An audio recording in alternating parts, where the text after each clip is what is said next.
Bollywood cinema ലോകത്തു നിന്നും ഇപ്പോൾ പുറത്തുവരുന്ന ഏറ്റവും ചൂടേറിയതും ഞെട്ടിക്കുന്നതുമായ ഒരു വാർത്തയാണ് ഇന്ന് നമ്മൾ സംസാരിക്കാൻ പോകുന്നത്. ബോളിവുഡിലെ ഏറ്റവും താരമൂല്യമുള്ള നടന്മാരിൽ ഒരാളായ സൂപ്പർ താരം രൺവീർ സിംഗിനെ സിനിമാ മേഖലയിൽ വിലക്ക് ഏർപ്പെടുത്തിയിരിക്കുകയാണ്. അതെ, ഇത് കേവലം ഒരു ഗോസിപ്പല്ല, ഔദ്യോഗികമായി വന്നിരിക്കുന്ന വാർത്തയാണ്. പ്രശസ്ത സംവിധായകനും നടനുമായ ഫർഹാൻ അക്തർ രൺവീർ സിംഗിൽ നിന്ന് ആവശ്യപ്പെടുന്നത് ചില്ലറയല്ല, കൃത്യം 45 കോടി രൂപയുടെ നഷ്ടപരിഹാരമാണ്. ഒരുപക്ഷെ ബോളിവുഡിൻ്റെ ചരിത്രത്തിൽ തന്നെ ഇത്രയും വലിയൊരു തുക നഷ്ടപരിഹാരമായി ഒരു നടനോട് ആവശ്യപ്പെടുന്നത് അപൂർവമായിരിക്കും. എന്താണ് പെട്ടെന്ന് രൺവീർ സിംഗിന് ഇങ്ങനൊരു വലിയ പ്രതിസന്ധി വരാൻ കാരണം? ഈ പ്രശ്നത്തിന് തുടക്കം എവിടെ നിന്നാണെന്ന് മനസ്സിലാക്കണമെങ്കിൽ നമ്മൾ അല്പം പിന്നോട്ട് പോകണം.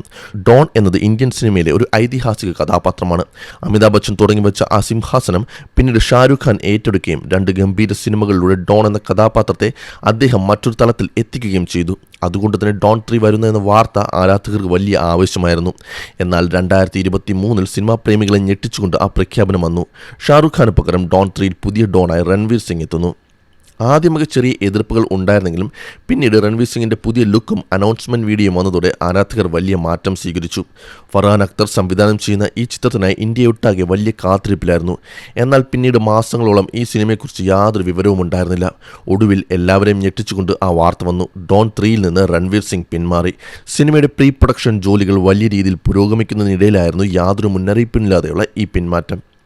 ഇത്രയും വലിയൊരു സിനിമയിൽ നിന്ന്, അതും തൻ്റെ കരിയറിലെ ഏറ്റവും മികച്ച കഥാപാത്രമാകാൻ സാധ്യതയുള്ള സിനിമയിൽ നിന്ന് എന്തുകൊണ്ടാണ് രൺവീർ പിന്മാറിയത്?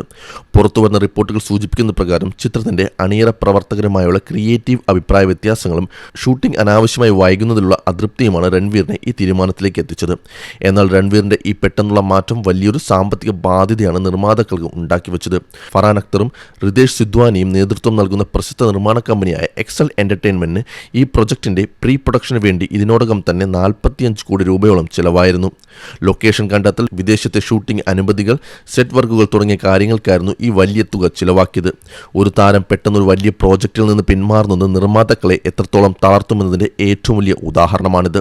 ഇതേ തുടർന്നാണ് കടുത്ത നഷ്ടം സഹിക്കാനാവാതെ നിർമ്മാതാക്കൾ Indian film and television directors അസോസിയേഷനിൽ പരാതി നൽകിയത്.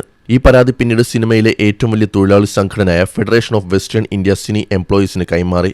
ഫർഹാൻ അക്തറിനെയും റിതേഷ് സിദ്വാനെയും വിളിച്ചു വരുത്തി FWICE ചർച്ചകൾ നടത്തി. അവർക്ക് സംഭവിച്ച 45 കോടി രൂപയുടെ നഷ്ടം വ്യക്തമാക്കുന്ന രേഖകൾ നിർമ്മാതാക്കൾ സംഘടനയ്ക്ക് മുന്നിൽ കൃത്യമായി ഹാജരാക്കി. ഇതിനുശേഷം തൻ്റെ ഭാഗം വിശദീകരിക്കാൻ രൺവീർ സിംഗിനോട് ആവശ്യപ്പെട്ടു. 3 തവണയാണ് സംഘടന രൺവീറിന് നോട്ടീസ് അയച്ചത്. എന്നാൽ ഈ വിഷയത്തിൽ ഇടപെടാൻ FWICന് അധികാരം ഇല്ലെന്നും താൻ അവരുമായി ചർച്ചയ്ക്ക് തയ്യാറല്ലെന്നുമുള്ള ധിക്കാരപരമായ മറുപടിയാണ് താരത്തിൻ്റെ ഭാഗത്തു നിന്നുണ്ടായതെന്ന് സംഘടന ആരോപിക്കുന്നു. ഇതോടെയാണ് കാര്യങ്ങൾ രൺവീറിൻ്റെ കൈവിട്ടുപോയത്. ഒരു വലിയ താരത്തിന് ഇത്തരത്തിൽ സിനിമാ വ്യവസായത്തിൻ്റെ നിയമങ്ങളും മര്യാദകളും കാറ്റിൽ പറത്താൻ കഴിയില്ല എന്ന് വ്യക്തമാക്കിക്കൊണ്ട് FWC കടുത്ത നടപടിയിലേക്ക് കടന്നു.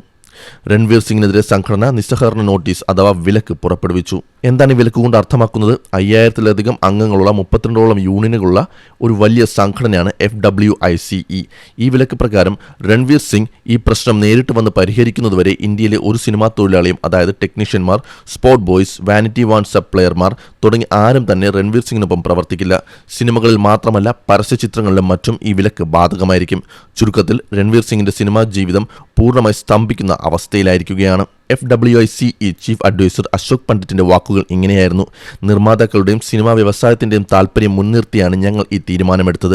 നിയമത്തിന് മുകളിലല്ല ഒരു സൂപ്പർ സ്റ്റാറും. ഞങ്ങൾ അദ്ദേഹത്തിന്റെ താരപദവിയെ ബഹുമാനിക്കുന്നു. എന്നാൽ സിനിമാ വ്യവസായത്തിൽ നിന്ന് മാറി നിൽക്കാൻ അദ്ദേഹത്തിന് കഴിയില്ല. അതുപോലെ തന്നെ നിർമ്മാതാക്കൾക്ക് നഷ്ടപ്പെട്ട 45 കോടി രൂപ രൺവീർ നൽകണമെന്ന് സംഘടന കർശനമായി ആവശ്യപ്പെടുന്നുണ്ട്. FWICE പ്രസിഡന്റ് BN തിവാരിയും ഈ നിലപാടിൽ തന്നെയാണ് ആവർത്തിച്ചത്. പ്രശ്നപരിഹാരത്തിനായി പ്രൊഡ്യൂസേഴ്സ് ഗിൽഡ് ഓഫ് ഇന്ത്യ ഉൾപ്പെടെയുള്ള പ്രമുഖർ ഇടപെട്ടെങ്കിലും ചർച്ചകൾ പരാജയപ്പെടുകയായിരുന്നു. വിലക്ക് വന്നതിന് ശേഷം രൺവീർ സിംഗിന്റെ ഭാഗത്തു നിന്ന് ഔദ്യോഗിക പ്രതികരണം വന്നിട്ടുണ്ട്. ഈ വിഷയത്തെക്കുറിച്ച് പരസ്യമായ പ്രസ്താവനകൾ നടത്തി പ്രശ്നം വഷളാക്കാൻ ഉദ്ദേശിക്കുന്നില്ലെന്നും ഈ വിഷയം വളരെ അന്തസ്സോടെയും പരസ്പര ബഹുമാനത്തോടെയും കൈകാര്യം ചെയ്യാനാണ് താൻ ആഗ്രഹിക്കുന്നതുമെന്നാണ് രൺവീറിന്റെ വക്താവ് അറിയിച്ചത്. ഡോൺ എന്ന ഫ്രാഞ്ചൈസിയോട് തനിക്ക് ഇപ്പോഴും വലിയ ബഹുമാനമുണ്ടെന്നും അദ്ദേഹം വ്യക്തമാക്കി. എന്തായാലും ബോളിവുഡിനെ സംബന്ധിച്ചിടത്തോളം ഇത് വളരെ നിർണായകമായ ഒരു സംഭവമാണ്. ഒരു സൂപ്പർ താരം അവസാന നിമിഷം പിന്മാറുമ്പോൾ അതുണ്ടാക്കുന്ന സാമ്പത്തിക നഷ്ടങ്ങൾ വളരെ വലുതാണ്. എന്നാൽ രൺവീർ സിംഗ് ഈ 45 കോടി രൂപ നഷ്ടപരിഹാരം നൽകാൻ തയ്യാറാകുമോ, അതോ തനിക്കെതിരെ വന്ന ഈ വിലക്ക് നിയമപരമായി നേരിടാൻ അദ്ദേഹം തീരുമാനിക്കുമോ?